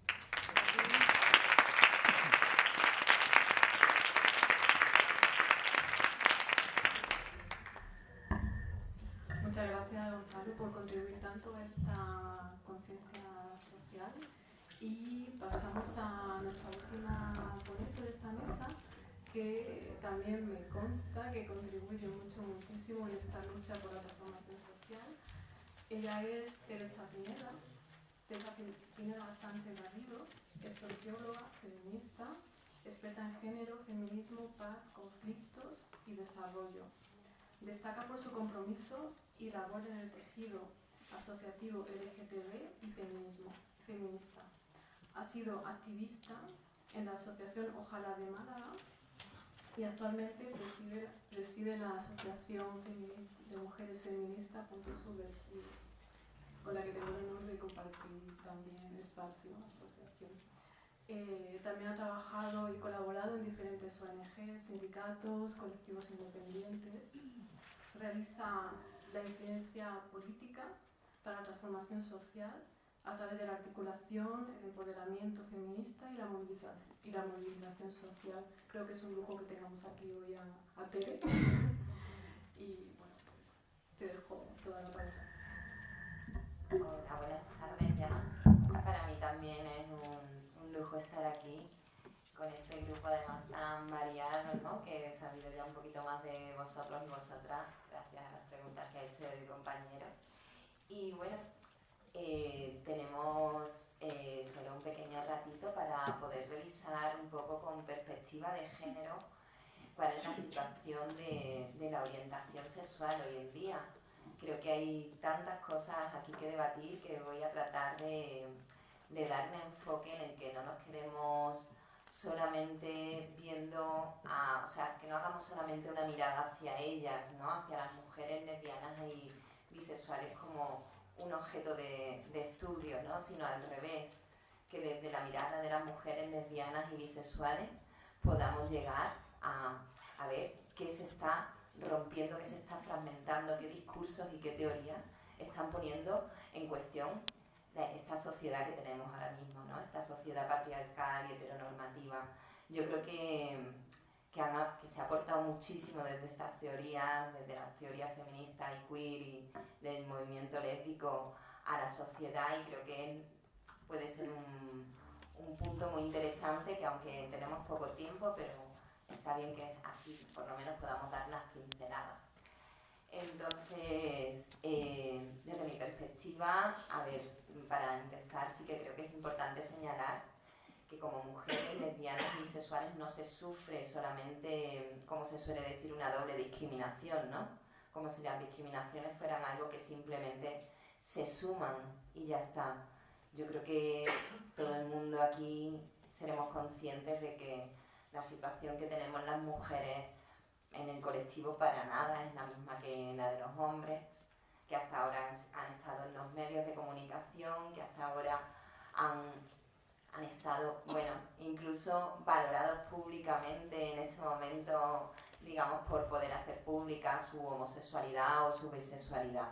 Creo que en ese aspecto hemos avanzado muchísimo y, sin embargo, en el caso de las mujeres, ahora, digamos que en estos últimos 10 años, se están empezando a ver alguna famosa más, y tampoco es algo que sea muy conocido, se está empezando a ver alguna famosa, alguna persona más que hace pública una orientación sexual que no sea heterosexual. Pero, aún así, ya digo, son pequeños pasos. Es un tema muy polémico, y ¿de dónde viene esta dificultad, ¿no? Esta discriminación? Bueno, ahora después seguiremos con el tema de la visibilidad, pero sí que quiero hacer hincapié primero en eso, ¿eh? No es una discriminación que se suma, sino que en cualquier caso se multiplica, porque las mujeres como mujeres no hemos sido consideradas objeto hasta ahora no hemos sido consideradas sujeto hasta ahora en esta sociedad patriarcal, ¿no? Hemos sido un objeto, hemos sido prácticamente esclavas, que dentro del matrimonio, en España hasta principios de los años 80, se podía violarnos dentro del matrimonio sin que ni siquiera fuera delito, sin que ni siquiera fuera motivo de separación, porque no podíamos separarnos. Entonces, bueno, pues dentro de que somos objeto, ni muchísimo menos se nos puede permitir una orientación sexual diferente de la que está preparada para nosotras, porque además ese es el seno, digamos, de esa estructura social que crea la familia nuclear, en la cual se sustentan todos los cuidados, para lo cual también se nos han asignado, ¿no? Todos los cuidados de los hijos y de las hijas, de las personas mayores, con lo cual que nos salgamos de ahí es desestructurar por completo la sociedad y la familia. Por eso hemos sido mucho más discriminadas y mucho más violentadas, ¿no? A pesar de que, bueno, no sé si creo que Charo lo ha comentado, pero ya se sabe que a pesar de que no hay apenas denuncias de mujeres lesbianas y bisexuales, sí que está aumentando, ¿no? la cantidad de violencia hacia ellas en los delitos de odio. Sin embargo, bueno, casi toda la discriminación que se sufre, pues se está sufriendo en el ámbito privado.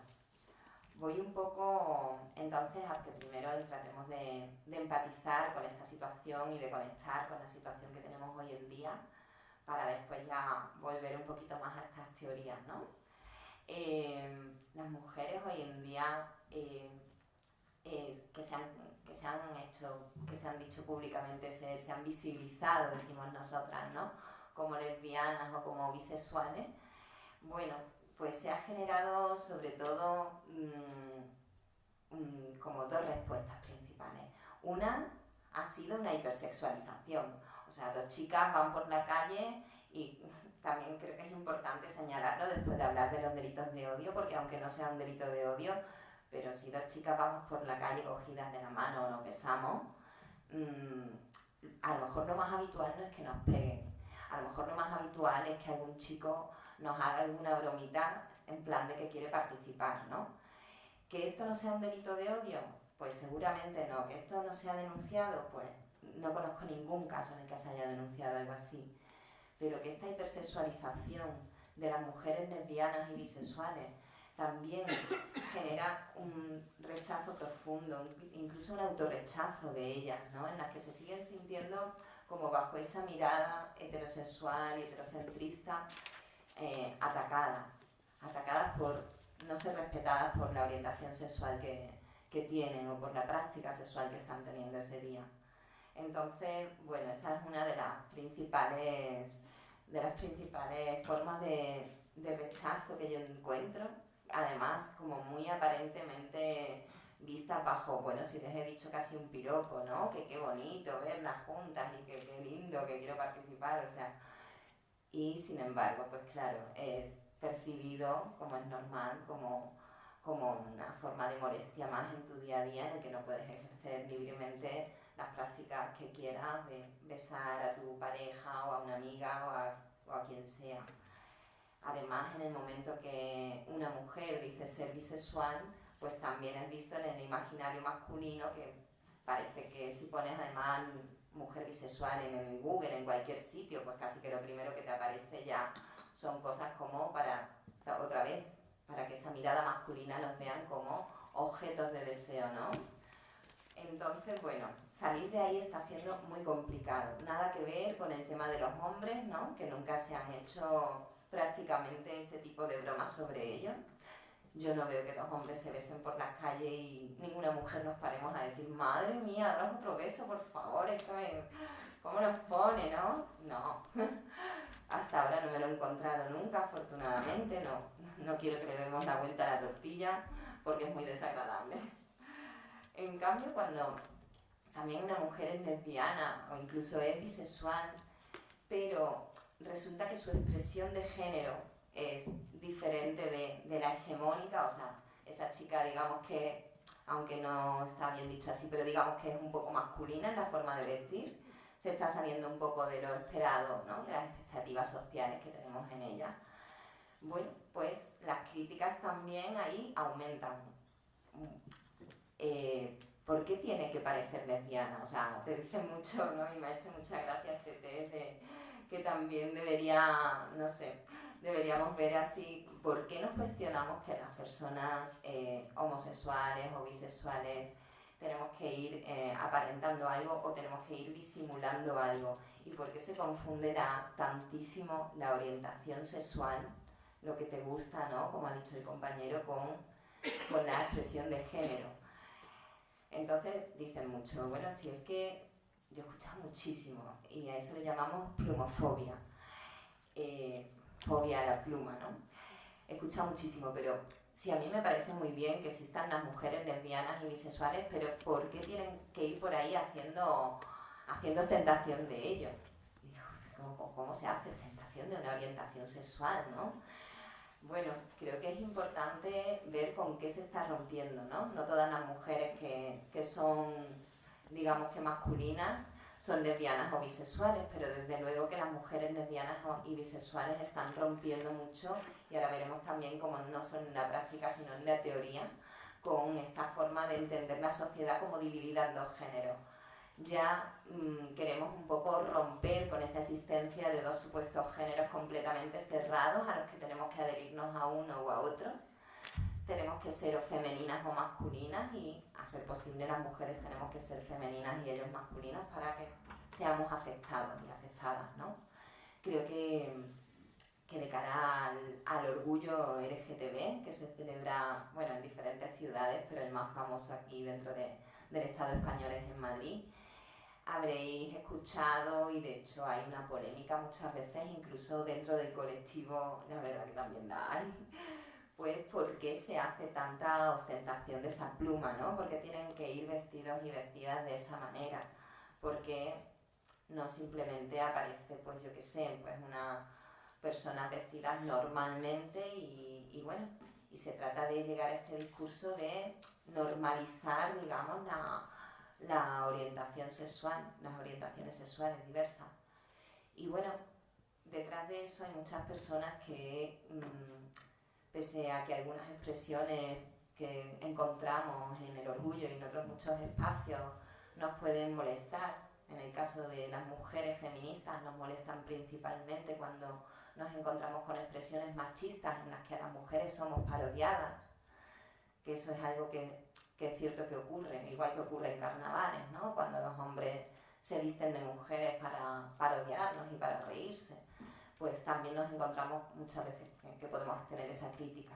Pero también por otro lado vemos que el movimiento LGTB, y aquí ya hablo de hombres y de mujeres porque aquí también han estado muy fuertes los hombres gays y bisexuales, hemos roto también con esas barreras, ¿no? Hemos roto con la barrera de tener otra expresión de género, de decir ahora es que no solo tenemos otra orientación sexual, sino que además vamos a vestir y vamos a comportarnos como queramos. Y yo creo que es ya una cuestión de además de decir, mira, de perdidos al río, ¿no? Si nos van a rechazar de todas formas, pues vamos rompiendo un poco con todas las normas sociales que nos han hecho también no solamente tener una orientación sexual determinada, sino esa expresión de género. Bueno, yo os animo a luchar contra esa plumofobia porque creo que aparece en el día a día y tenemos muchas ocasiones de por lo menos tener un poco de discurso contra ella, ¿no? Luego, con respecto a la invisibilidad, sí que quería entrar otra vez en este punto.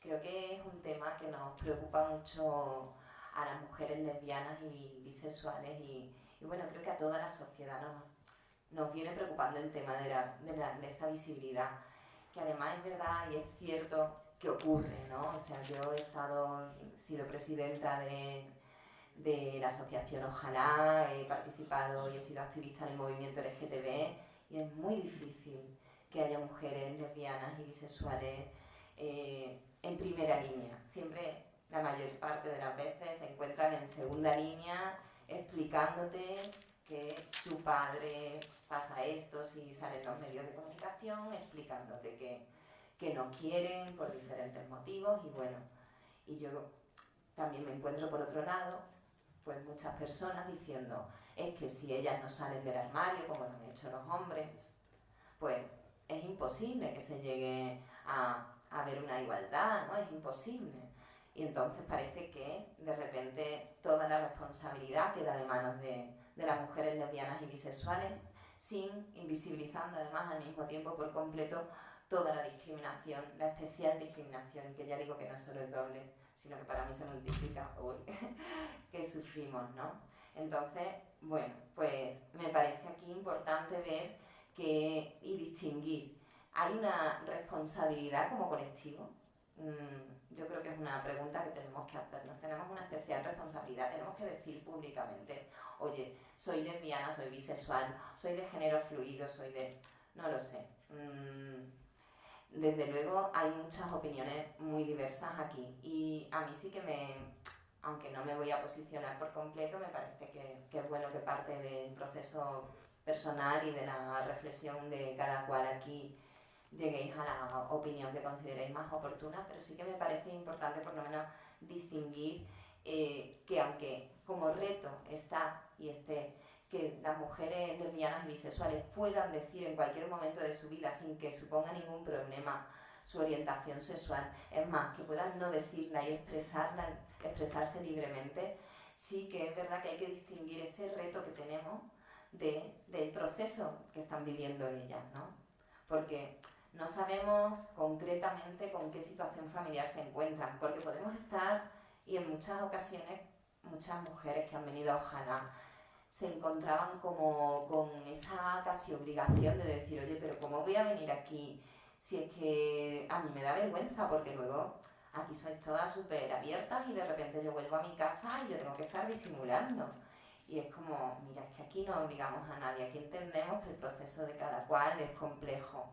¿Y cómo vamos a empujarte a ti a decir tu orientación sexual si conocemos millones de casos en los que una chica, también en otros casos chicos, pero conocemos muchos de mujeres que cuando han dicho su orientación sexual en su casa han recibido violencia por ello? ¿Cómo vamos nosotros y nosotras a decirlo, no? E incluso no solo porque la respuesta que puedan tener sea violenta, sino porque a lo mejor no se encuentran en el momento personal en el que tienen que decirlo. Y yo creo que por eso no podemos entrar a decirle a una mujer lesbiana o bisexual que encima de todo lo que está sufriendo, pues que tiene una especial responsabilidad con la sociedad y que está obligada, digamos, a hacer esto, ¿no?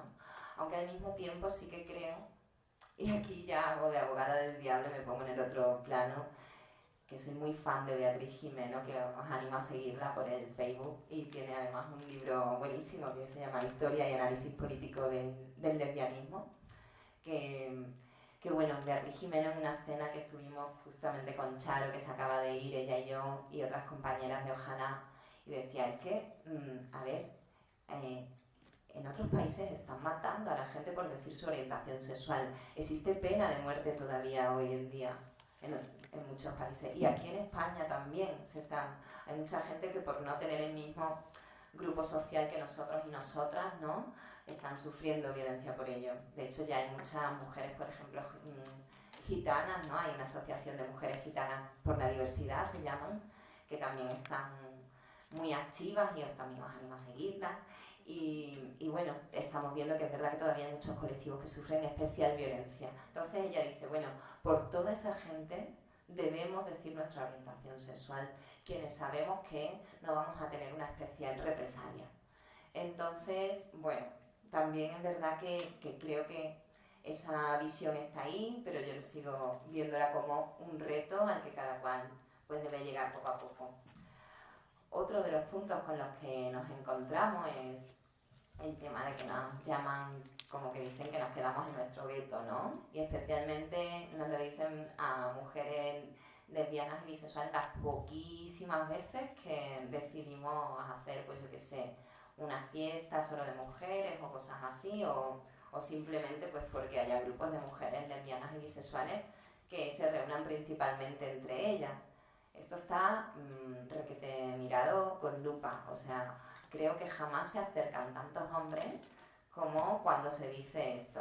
Yo creo que de hecho si hacemos cosas sobre orientación sexual e igualdad de género y las hacemos públicas, solo vienen mujeres, pero creo que si hacemos algo solo para mujeres, entonces es cuando vienen los hombres, o sea que actúan curiosamente como reclamo. Sí, vienen cabreadísimos, ¿eh? Y nos ha pasado en más de una ocasión.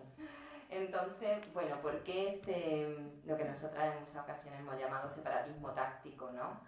Creemos que cuando hay una desigualdad, aunque nuestro objetivo es, desde luego, que todos los grupos sean mixtos, es más, que dejemos de vernos no solamente como lesbianas, gays, transexuales, bisexuales, hetero, no, que dejemos de vernos como hombres y mujeres, desde luego sería por lo menos mi objetivo, pero es verdad que por el camino sí que necesitamos espacios en los que estemos en igualdad.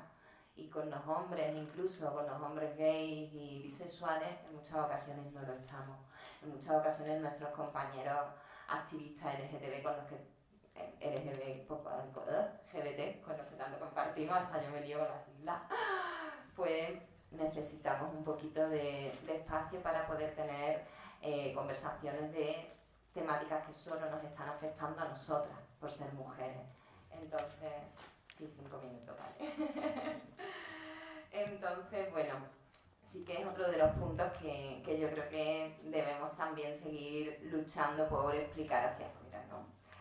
Luego también creo que otra situación que se vive, que es con respecto a los derechos sexuales y reproductivos, quedan algunos puntos en los que las mujeres lesbianas y bisexuales no están viviendo en igualdad con el resto de la sociedad, que es con respecto a la salud. Bueno, se presupone siempre la heterosexualidad, ¿no? Si no, fijaros cuando las mujeres, cuando vayáis al ginecólogo, como normalmente te preguntan si tienes pareja y lo que te preguntan inmediatamente después es qué anticonceptivo estás usando, dando por hecho que necesitas anticonceptivo. Y si dices ninguno, dicen lo estás intentando.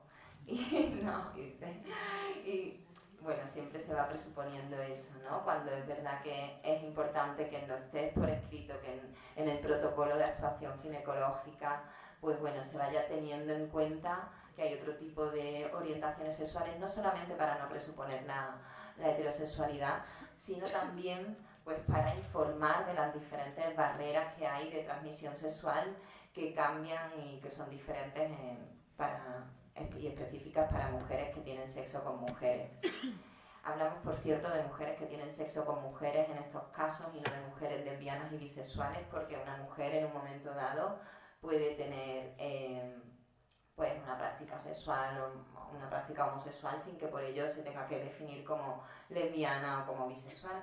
Y como me queda muy poquito tiempo, aprovecho aquí para meter algo sobre lo que me iba a extender un montón, que es, bueno, y sobre lo que os animo también a seguir investigando, como los informes que han salido hasta ahora más importantes sobre homosexualidad y bisexualidad, el informe sobre todo Kinsey y el informe HIT, pues bueno, han visto que hay unas diferencias muy importantes entre las orientaciones sexuales no normativas entre hombres y mujeres, ¿no?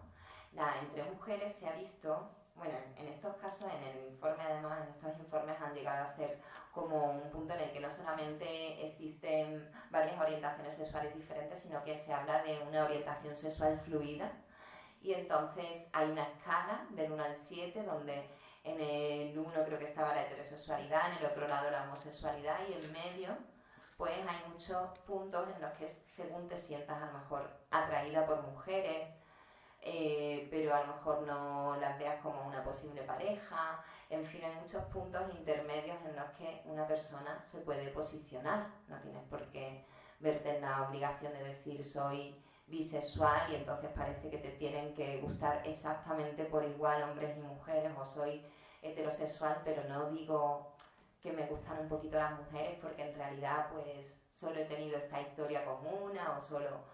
Se ha visto en esos informes que las mujeres tenemos una orientación sexual como mucho más amplia.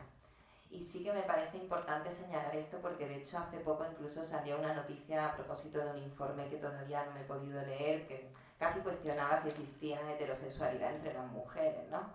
O sea que parece que entre las mujeres existe esa orientación sexual mucho más fluida, que no solamente está en esos intervalos, sino que además dicen que en muchos casos va cambiando a lo largo de la vida, ¿no?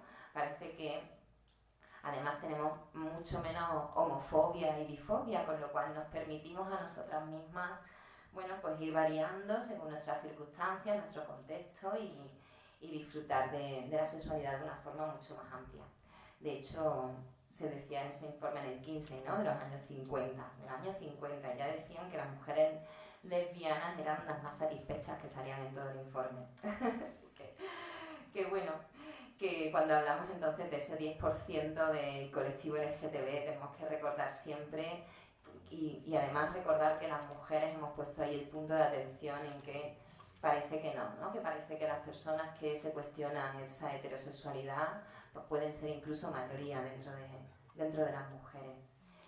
Y bueno, pues nada más porque no me dejan. Muchísimas gracias.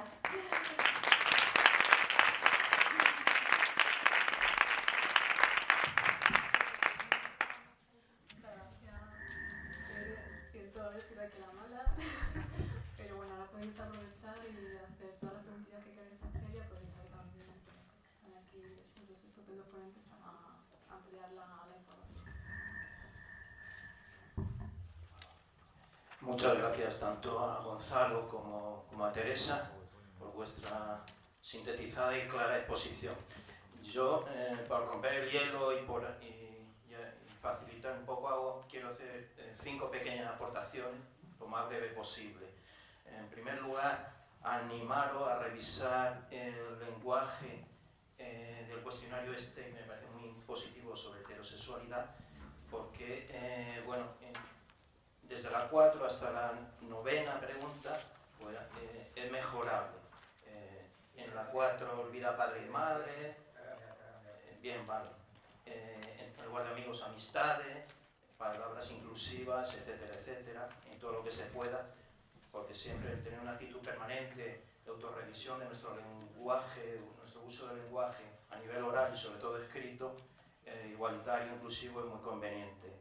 En segundo lugar, es muy positivo lo que decía Gonzalo en cuanto al tema de la visibilización, que cuesta más por evidentes razones del profesorado, pero claro, como bien decía Teresa, de no forzar, porque cada persona tiene sus circunstancias personales, en el tema de salir del armario, por lo tanto no debemos ser pues muy intolerante, pero sí es muy conveniente esos referentes positivos, porque son muy valiosos del profesorado respecto a la comunidad educativa, salir del armario que siempre hay que poner antipolillas.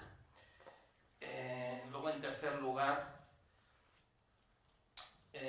a mí me gusta más hablar de respeto que de tolerancia, porque es como lo veo como más igualitario. Tolerancia es qué guay soy, qué te permito, qué tal, qué cual.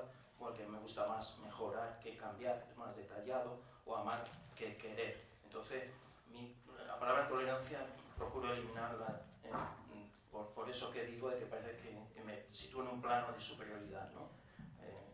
Me gusta más la palabra respeto. Y ya para ir finalizando, decía muy bien Teresa en el tema de las reacciones públicas a la afectividad entre mujeres, que en cierta manera no se le da importancia, pero viene a ser un poco como el tema de los micromachismos famosos en violencia de género. En definitiva, son expresiones pues, de agresividad verbal, actitudinal, etcétera, etcétera. Entonces, darle su importancia porque tiene su bastante importancia. Y también comentar, a raíz de lo que decía Teresa, pues dentro del amplio, variado mundo del LGTBQ, pues sigue habiendo una jerarquización indeseada interna, pues de hombres sobre mujeres, jóvenes sobre mayores, personas homosexuales sobre bisexuales, que también hay una jerarquización pues, indeseada. Pues un poco comentar estas 5 cositas. Nada más, muchas gracias.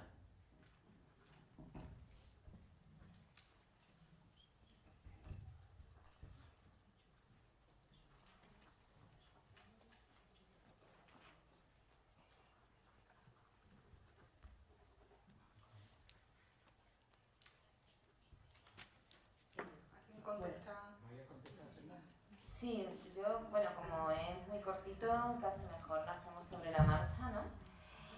Nada, era porque además simplemente decir que sí, que tiene toda la razón, pero con el tema de las reacciones públicas, para mí no son solo como micromachismos, ¿no? Sino que son micromachismos, porque hace falta desde luego esa visión tan patriarcal para ver como positivo y como propio por parte de un hombre esa forma de mirarnos, ¿no? Como objetos de deseo. Por lo tanto, es completamente un machismo sin el micro, sí. Y nada, y que sí que existe una jerarquización muy interna en todos los colectivos y que también la tenemos en el movimiento LGTB, aunque no voy a decir que aquí especialmente, como muchas veces se dice. También es verdad que hay muchísimos hombres que están trabajando mucho por cuestionarse todas estas cuestiones y toda esta sociedad patriarcal, cómo les está influyendo a ellos como hombres gays y bisexuales, y también está siendo muy interesante.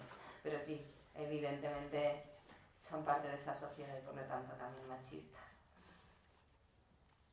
Ya he terminado. ¿Quieres decir algo? Que gracias por la aportación. El cuestionario sí que lo habíamos revisado, lo que pasa es que yo me confundí al mandárselo a la compañía y mandaba el antiguo. Por eso decía que ya no está esta pregunta, y de hecho cuando hicimos la revisión, que cambiamos algunas preguntas, también vimos que el lenguaje era súper sexista y machista, y está bueno que lo aporte. Bueno, mi pregunta dirigida a ti, muchas gracias por la ponencia y a todos los que habéis estado aquí. Pero ayer a última hora, bueno, pues charlando con un grupo sobre todo de mujeres, ¿no? Nos planteamos la última parte que tú has tratado, ¿no? Esa heterosexualidad, entre comillas, que está sugestionada, y porque a lo largo de tu vida pues vas viendo que fluctuando esa orientación sexual que puede que esté ahí, que a lo mejor no es visible porque las mujeres no lo hacen por miedo por la que la sociedad va a pensar. Y es algo que bueno, pues yo personalmente me lo he cuestionado muchísimas veces, y que en consulta lo ves también. Es decir, que muchas personas, sobre todo mujeres, vienen con esas dudas y que a lo largo de tu vida, ¿no? Y cuando llegas a un punto de madurez bueno, pues que por las experiencias sexuales que has tenido y porque ya son muchos años, es como que te cuestionas, ¿no? Que realmente, pues lo que tú has dicho, ¿no? Las mujeres dicen, ¿seré lesbiana? ¿Sigo siendo heterosexual? Pero ¿soy de género fluido? ¿Pero por qué tenemos que etiquetar? Es decir, ¿por qué no vivimos esa sexualidad de una manera como realmente debemos de vivirla? Y al final es el peso de lo que culturalmente, de lo que la sociedad te va otorgando, ¿no? Pero claro, volvemos también a lo mismo, si esa visibilidad no se da, si no se habla de ella, nuestro sexo deja de estar como oprimido, ¿no? Y al final no vivimos tal cual lo vamos a hacer por los condicionantes que sea, por lo que tú dices, porque la familia no lo acepte, porque tu amiga que está al lado no se atreve a decirlo, pero al final hay grupos, ¿no? Donde, bueno, pues puedes ser libre, ¿no? Donde puedes pasar por ese proceso y donde no te tienes que cuestionar directamente si ahora lo vivo de esa manera o dentro de 3 años lo voy a vivir de otra, ¿no? Y eso empieza en la educación. Y empieza en la educación desde, bueno, pues, desde que te la dan en los centros escolares, desde el contexto educativo, desde la sociedad, desde lo que te marca también la televisión, los medios de comunicación, desde todas partes, ¿no? Y me ha alegrado que la hayas tocado, la verdad, porque es que, ya te digo, ayer muchas de las personas lo comentábamos y era como, oye, pues, ¿por qué no, no? Y al final no es solamente la pregunta que yo tenía en mi cabeza, es que veo que cuando lo hablas, muchas de las mujeres lo sienten de esa manera. Entonces, bueno, pues animo a que nos planteemos esa pregunta, ¿no? Muchas gracias. Muchas gracias. Bueno, lo has explicado estupendísimamente y además es lo mismo que vivo yo en casi cualquier espacio en el que se presupone que todas las mujeres son heterosexuales, que es que casi ninguna lo tiene tan claro, ¿no? Pero, claro, siempre está ese miedo a etiquetarse y a ver entonces desde dónde se posicionan. Yo creo que no tenemos por qué etiquetarnos cuando no estamos seguras de ello.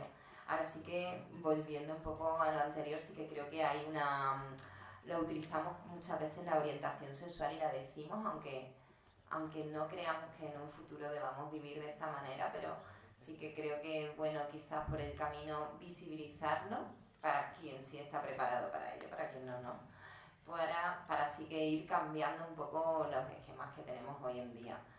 Y bueno, y con respecto a estos puntos medios en los que no está claro cuál es la orientación sexual y no tenemos además ninguna gana de etiquetarnos, pues yo creo que podemos también hacer uso de estos términos, ¿no? De este informe 15 y de decir, oye, existe una sexualidad plástica, que las mujeres resulta que se ha demostrado que tenemos, pues vamos a presumir de ello, ¿por qué no? Yo quería hacer un comentario sobre lo que ha dicho Lidia. Por mi experiencia personal sobre el tema de la bisexualidad, sobre cómo se vive dentro del colectivo si hago análisis de qué personas dentro de la asociación viven abiertamente como personas bisexuales, pues la mayoría, hasta hace muy poquito, no afirmaban ser abiertamente bisexuales. Quienes lo comentaban mayoritariamente siempre eran mujeres, y los hombres bisexuales es como que es que si alguno se atrevía a decir que era bisexual dentro del propio colectivo, siempre había alguien que decía, tú lo que pasa es que eres gay y todavía no te atreves a decirlo del todo, estás con el miedo a hacer el tránsito del todo. Y como, pues eso le estaba comentando antes a Teresa, que llevo varios meses precisamente viendo que tenemos que hacer un cambio para apoyar a todas esas personas que están en ese 40% que tienen una sexualidad que es mucho más abierta, que es mucho más natural y fluida, pero que no se atreven a expresarlo, que están en los centros educativos, que ya poco a poco empiezan a decirlo, y para eso tenemos que entender cuáles son los miedos que hay. Ella lo explica muy bien con el tema de las mujeres, y a mí me ha pasado algo hace una semana en mi entorno familiar. Yo le estaba explicando a mi madre todo esto del informe 15, la bisexualidad, la pansexualidad, y cuando acabo de terminar de explicar, me dice mi madre, Bueno, yo cuando era pequeña, estaba en el colegio, yo me enamoré de una monja. Bueno, ya, pero, ¿vale? ¿Y te ha pasado una vez? Dice, no, yo en los 40 años que he estado casada con tu padre, yo me he enamorado de varias mujeres, mamá. ¿Y tú esto se lo has dicho a papá? Y dice, no. Y entonces eres bisexual. Y dice, es que la palabra bisexual me suena tan mal. A tu padre no le pongas estas vídeos, que se está haciendo todo. Entonces, claro, es verdad que mi madre, con sus 70 años, ha sido capaz de contarle a alguien, yo no sé si se lo habrá contado a alguien más, yo creo que no,